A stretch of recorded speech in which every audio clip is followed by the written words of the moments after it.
Hello, नमस्ते, how are you all today. मैं अपने आज की वीडियो में आप सबके साथ अपनी नई मेहंदी की रेसिपी शेयर करने जा रही हूँ।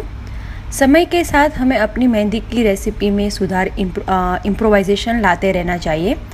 अगर आप मेहंदी पेस्ट से जुड़ी बारीकियों को जानना चाहते हैं तो कृपया करके मेरे पिछले वाले मेहंदी के पेस्ट बनाने का वीडियो ज़रूर देखें और कोन बनाने का वीडियो भी ज़रूर देखें, क्योंकि उसमें मैंने बहुत ही डिटेल में मैं कोन कैसे बनाती हूँ वो तरीका शेयर किया है। हालांकि वो वीडियो इंग्लिश में है, फिर भी मुझे यकीन है कि वो आपको मदद ज़रूर करेगा।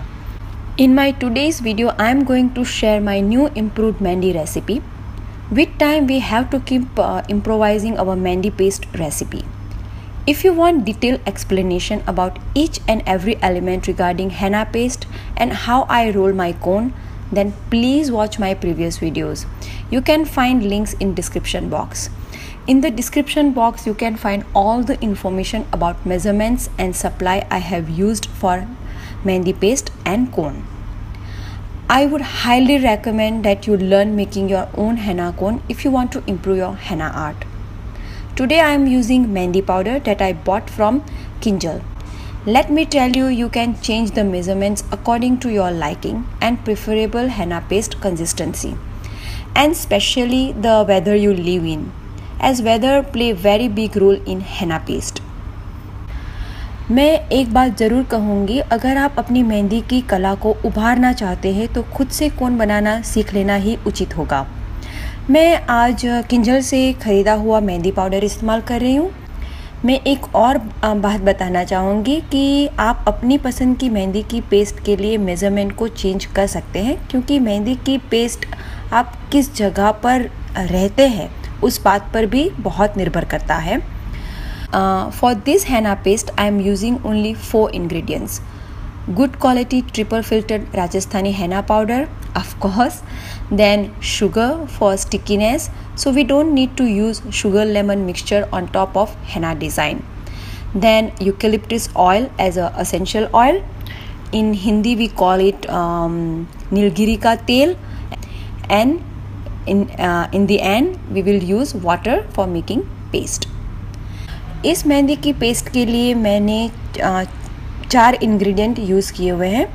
अच्छी क्वालिटी का 3 बार छाना गया राजस्थानी मेहंदी पाउडर, फिर चीनी, क्योंकि पेस्ट में स्टिकीनेस आ जाती है उससे, और मुझे चीनी नींबू का वो जो घोल बनाकर हम मेहंदी की डिज़ाइन के ऊपर लगाते हैं ना, हथेलियों पे या डिज़ाइन पे, वो मुझे बिल्कुल पसंद नहीं है, तो इसलिए मैं चीनी अपनी मेहंदी के पेस्ट में ही डाल देती हूँ।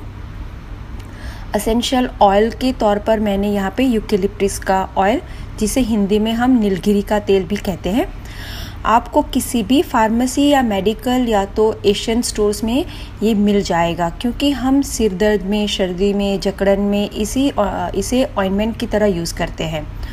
और आखिर में पेस्ट बनाने के लिए पानी, आप पानी की जगह पे रोज़ वाटर का भी इस्तेमाल कर सकते हैं। अगर आपको कुछ जैसे अरोमा थेरेपी जैसा सुगंध उसमें डालना हो तो आप रोज़ वाटर भी डाल सकते हैं। Here I am taking 1/4 cup of henna powder, around 8 gram sugar. You can take more or less according to your liking, or you can completely omit sugar at all.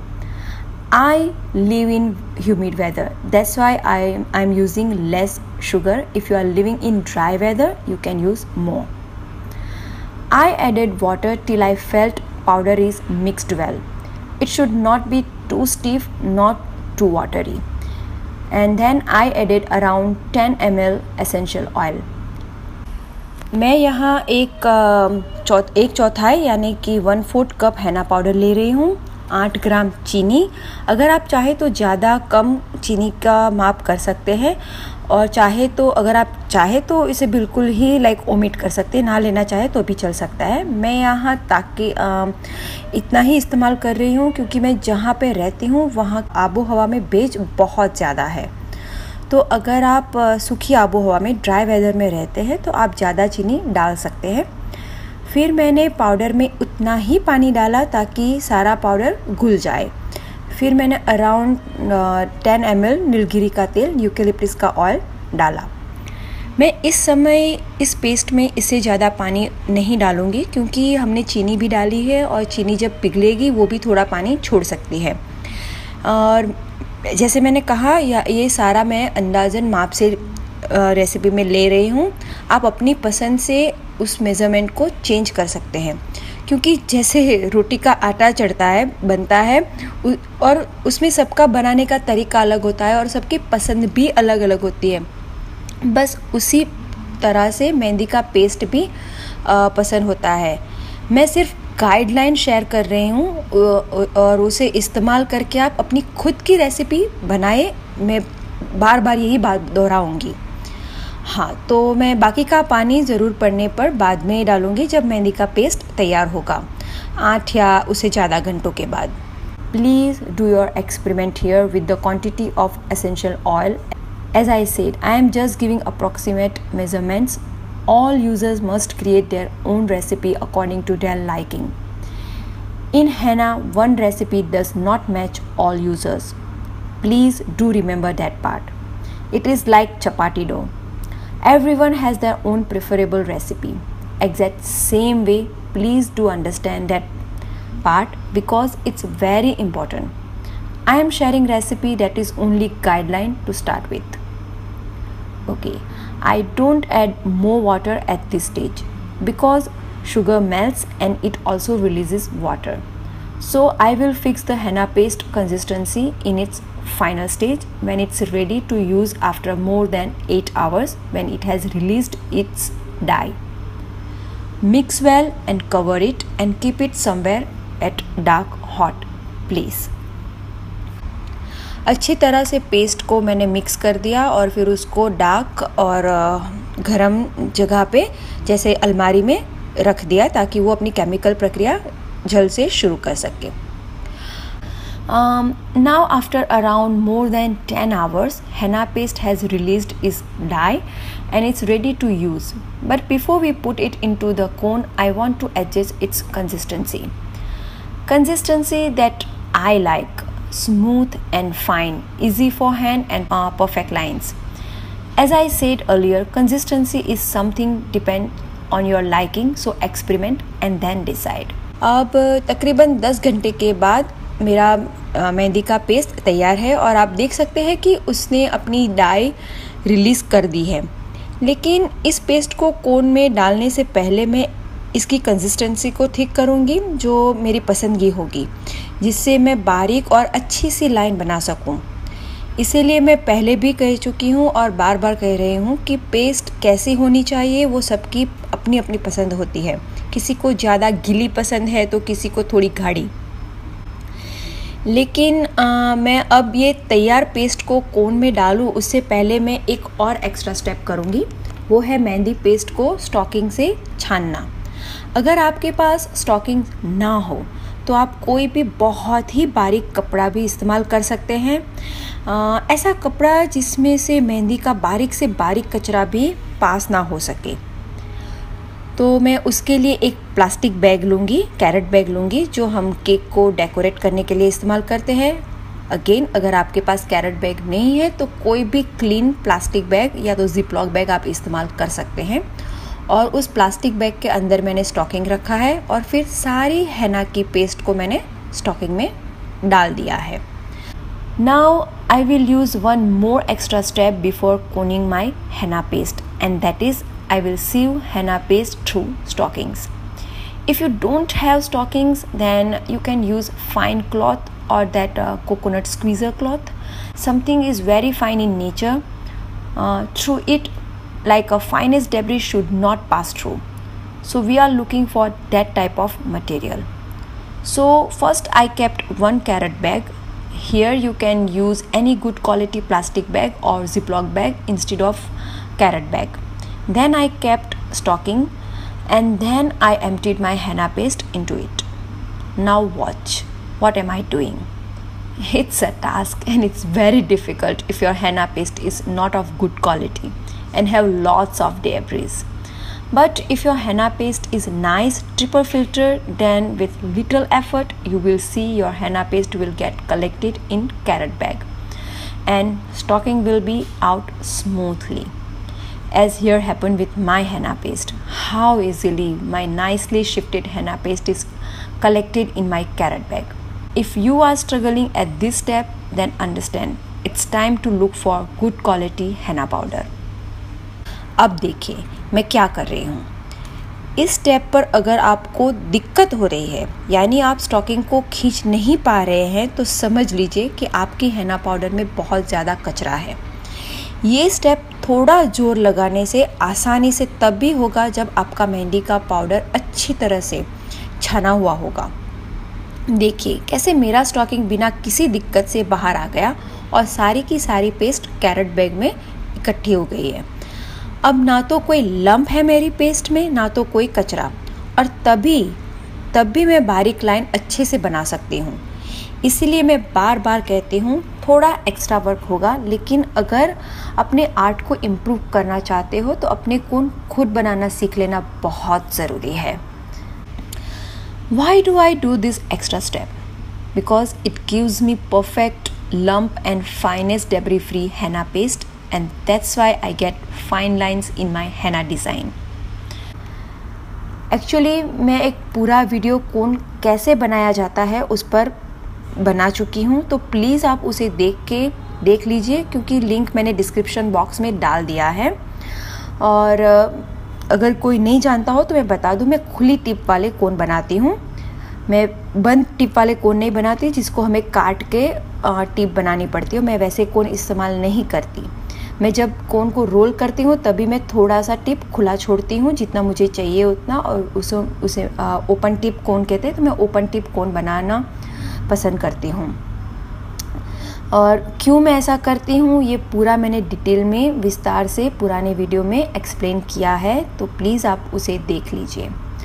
यहाँ पर कोन के लिए मैंने 10 by 15 cm का 10 by 15 cm का सेलोफान plastic wrapping paper लिया है, और मैं थंब की अंगूठे की गोलाई जितना कोन रोल करूँगी.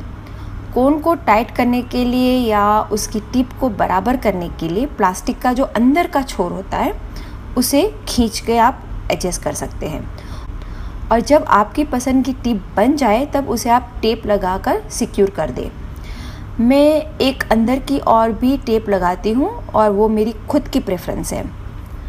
Actually I have separate detail video on how to roll cone, but here I am showing you very briefly. And if anyone of you don't know, I roll my cone with open tip. Open tip means I don't need to cut open it tip, but rather I keep little tiny hole open at the end of the cone. Why do I do that? For that you have to watch original video, because it's very well explained there, and link of that video is in description box. For experiment, you try using open tip cone and let me know what difference do you find with this little change. Okay, so for cone I used approximately 10 cm by 15 cm cellophane wrapping plastic here, and I rolled it very slim, like only thumb size. For tightening cone, pull inner flap and adjust the width and tip of the cone, and I put one tape near tip, one inside. I use extra precaution because I have past experience with malfunctioning cone due to not taping cone from inside, and one I put on side, one tape I put on side. अब देखिए मैं इसे किस तरह से कैसे एक हाथ से कैरेट बैग को स्क्वीज़ कर रही हूँ और पेस्ट को कोन में डाल रही हूँ, और दूसरे हाथ से कोन को मैं स्क्वीज़ करके पेस्ट को कोन में और अंदर की ओर पुश कर रही हूँ. ये तरीका मैंने किंजल से सीखा है. अब ये देखिए मैं कोन को कैसे क्लोज़ कर रही हूँ, और देखिए उसकी दो साइड को पहले मैंने इकट्ठा किया और फिर उसको फोल्ड करके टेप से सिक्योर कर दिया. Now watch how am I squeezing henna paste inside cone. With one hand I am squeezing carrot bag to feel cone, and same time with another hand I am pushing henna paste further into the cone. Don't fill too much, leave enough space so we can wrap and close it nicely. Now here I have adapted my final closing technique from Kinjal. Now watch how am I closing it. First I close cone from two sides, then fold it to secure it nicely. It need practice, so keep practicing with it. In the beginning you will create little mess, but practice enough till you master. And you can see the fine line I can draw from my new cone. I simply love new tiny cones. I can keep dropping lines non-stop. It's my most favorite part in entire process. और अब देखिए कितनी बारीक line कितने अच्छे से हो रही है. मुझे छोटे छोटे नए बने हुए कोन बहुत ही पसंद है और मैं लगातार ऐसे लाइन ड्रैप कर सकती हूँ. ये मेरा टाइम पास है. One more time I am showing you so you have clear idea. But let me tell you, until you practice yourself, you won't be able to learn it. Because preparing henna paste and cone is also like very challenging, but it's not something you cannot do it. If you practice enough, you can learn it. It needs patience the way we need patience to learn anything new. देखने में शायद आसान लगे, लेकिन practice लगती है perfect कोन बनाने में. एक और बार मैं आपको दिखा रही हूँ, लेकिन प्रैक्टिस बहुत ज़रूरी है. पहले थोड़ा मैस होगा, लेकिन लगातार प्रैक्टिस से फिर एक बार हाथ बैठ गया तो कोन बनने लगेंगे. और आप देखिए मैंने 1/4 1/4 कप से तकरीबन 7 स्मॉल साइज़ कोन्स बनाए हैं. ये वीडियो बहुत लोगों ने रिक्वेस्ट किया था, क्योंकि पिछला वाला वीडियो इंग्लिश में था. और लेकिन मैं फिर कहूँगी वो वीडियो भी देखें, क्योंकि उसमें हर एक चीज़ को बहुत ज़्यादा डिटेल में दिखाया गया है. अब मैं आशा करूँगी कि आप खुद से अपने कोन बनाएंगे और अपनी आर्ट को इम्प्रूव करेंगे, क्योंकि अब तो मैंने आपको हेना पाउडर के सप्लायर का कॉन्टेक्ट भी दिया है और कोन बनाने का तरीका भी बताया है. अगर आप अपनी आर्ट में इम्प्रूवमेंट देखना चाहते हैं तो पहले मेहंदी का कोन बनाना सीखिए, फिर एक्सपीरियंस कीजिए मैं क्या कह रही हूँ. और ये बात भी मैं अपने एक्सपीरियंस से ही कह रही हूँ. तो फिर देर किस बात की, शुरू हो जाइए. जब तक हम वापस मिलते हैं. From 1/4 cup mehndi powder, I prepared around small 7 cones. This video was very much requested, as my last video was in English, but still I would suggest all of you who wants to learn how to make henna cone to do watch my last video too, because it gives detailed explanation about everything related to henna paste and cone. So I hope now you can make your own beautiful mehendi cone, and I have shared contact of henna suppliers, then shared how I make my cone. So now all of you should not have any complaint regarding poor quality of henna cone. If you want to see change in your henna art and want to improve your art, then first learn how to create best quality henna cone yourself, and then experience the change. I am telling you like this always from my own experience. So start practicing till we meet again. And let me tell you that next week I am traveling again, so my videos will depends on my schedule till I am back, and I might delay in replying all of you, so have patience. So till I am back in action, till keep practicing whatever tutorial I have posted. So till we meet again, thank you all, bye, see you, bye bye. और एक बात, मैं अगले हफ्ते में travelling में कर रही हूँ, तो शायद वीडियो अपलोड करने में या तो फिर आपके सवालों के जवाब देने में थोड़ी डिले हो जाए, तो प्लीज़ पेशेंस रखिए. जैसे ही हो पाएगा मैं आंसर देने की कोशिश ज़रूर करूँगी. तो अब मैं आपसे विदा लेती हूँ. आप वीडियो को लाइक करना, शेयर करना और चैनल को सब्सक्राइब करना मत भूलना. मिलते हैं बहुत जल्द. तब तक के लिए take care, bye bye everyone. Thank you everyone, see you, bye.